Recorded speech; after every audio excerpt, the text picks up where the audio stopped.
Hay un portero de 40 años que llegó a este mundial sin equipo, sin contrato, con un valor de mercado de 50.000 euros, lo que cuesta un coche usado. Esa misma noche dejó a cero a la vigente campeona de Europa y todavía no sabe la parte más rara de toda esta historia. Ese hombre lleva en la espalda el nombre de Abuelita, así es como la llamaban desde que era crío, y así sale en la lista de su selección. Y así lo vio el mundo entero aquella noche en la que se convirtió en un pulpo dentro de una portería, deteniendo todo lo que España le lanzaba durante 90 minutos. Pero antes de llegar a esa noche en Atlanta, primero debes entender de dónde procede. Tienes que entender de dónde sale este hombre, porque lo que empezó como una bula de niños terminó siendo el nombre que va a quedar grabado en la historia de un mundial. Y hay una pregunta que te va a perseguir durante todo el vídeo: ¿por qué un portero de 40 años sin contrato está siendo la noticia de todo un mundial? La respuesta no es solo fútbol. Tiene lágrimas, tiene un visado atascado y tiene políticos de Washington metiéndose entre medio.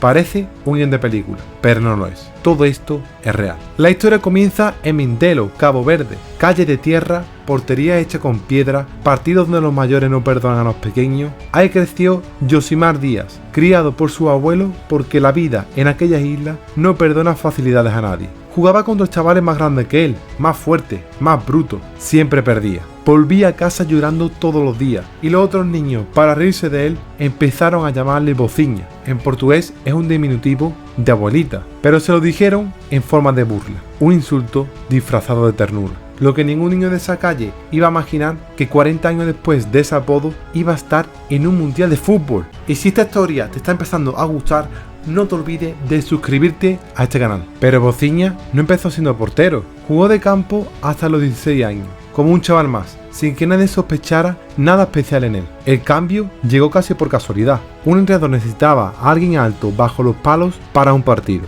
Lo metió ahí por probar y descubrió que tenía algo que no se enseña en ninguna escuela de portero. Reflejos, sí, pero sobre todo una calma rara para un chico que de pequeño volvía llorando a casa todos los días. Esa calma le abrió las puertas a una carrera, pero ninguna puerta grande. Angola fue su primera parada como profesional y ahí tuvo que ponerse Bociña en la camiseta porque ya había otro Yosimar en la plantilla. De ahí saltó a Moldavia, después a Portugal, después a Chipre, después a Eslovaquia. 4 países, 4 idiomas, 4 vestuarios donde llegaban sin conocer a nadie y tenía que ganarse el puesto desde cero cada vez. Nadie les regaló nada en este camino. Hubo temporada entera calentando banquillos en ligas que ni los propios aficionados locales seguían de cerca. Hubo viajes de 12 horas en autobús para jugar delante de 500 personas. Hubo meses sin cobrar a tiempo. Contratos que se renovaban a última hora o que simplemente no se renovaban. Maletas que hacía y deshacía cada verano sin saber en qué país iba a dormir la temporada siguiente.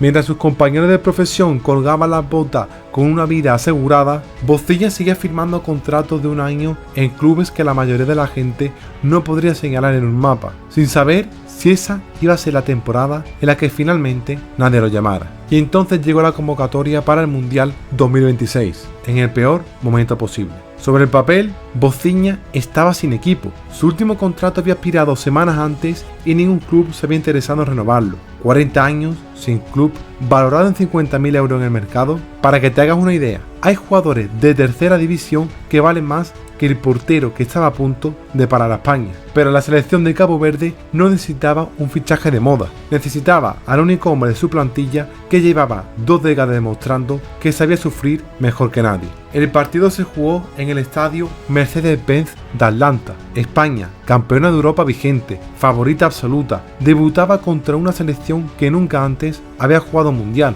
Cabo Verde, 2 islas y un océano de historia detrás, frente a una de las máquinas de fútbol más completas del planeta. Sobre el papel, no había partido. Los números que dejó el marcador cuentan una historia que no tiene sentido sin lo que pasó dentro de la portería. 74% de posesión para España, 27 remates, 7 de ellos a puerta, un dominio aplastante, un equipo que atacó durante 90 minutos sin encontrar la grieta, que probó con centro, con disparos lejanos, con jugadas ensayadas 1000 veces en entrenamiento y que se topó con la misma respuesta. Bociña lo paró todo, mano a mano, disparos lejanos, remates a quemarropa, desquició a Ferran Torres, que se llevaba la mano a la cabeza después de cada intento fallido. Sacó de quicio a Pedri, que probó de todas las maneras posibles abrir esa portería y se encontró siempre con la misma pared. Cada minuto sin gol era cada vez más una losa pesada en el banquillo español y una inyección de fe para el banquillo caboverdiano. El marcador terminó 0-0. Para España, un tropiezo incómodo.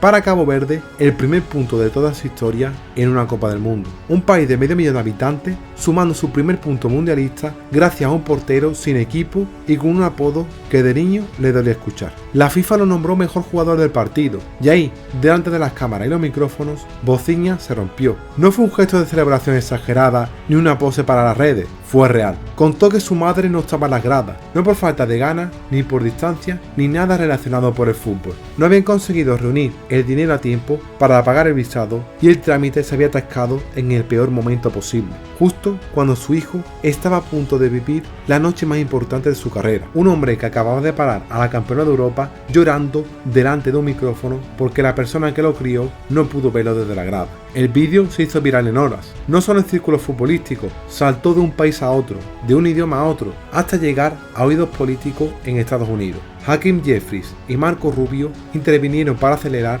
el trámite del visado de su madre. Lo que llevaba semanas atascado en papeleo se pudo conseguir en días. La madre de Bocinha consiguió la visa a tiempo para ver el siguiente partido de su hijo desde la grada. Y mientras eso pasaba, las cifras de Bocinha en redes sociales se dispararon sin freno. De menos de 100.000 seguidores a más de 2 millones en cuestión de días. Un portero que hace un mes no tenía equipo, convertido de la noche a la mañana en uno de los nombres más buscados del mundial. Pero faltan las piezas que explica de verdad el por qué pasó lo que pasó. Y lo que conecta el principio de esta historia con el final. El fútbol moderno idolatra a la juventud. Cuanto más joven, más caro, más futuro para explotar. Bocinha era justo lo contrario, 40 años, sin equipo, sin un euro de valor de mercado que impresionara a nadie. Y precisamente eso fue lo que le salvó esa noche. 20 años saltando de liga en liga, encajando goles en el estadio medio vacío, aguantando presión sin que nadie lo viera. Le habían dado algo que ningún portero de 22 años recién salido de una cantera tiene todavía. La calma para no precipitarse ante Pedri, el cálculo exacto para adelantarse a Ferran Torres sin caer en el amago, la paciencia de quien ya ha perdido tantas veces que dejó de tenerle miedo a perder.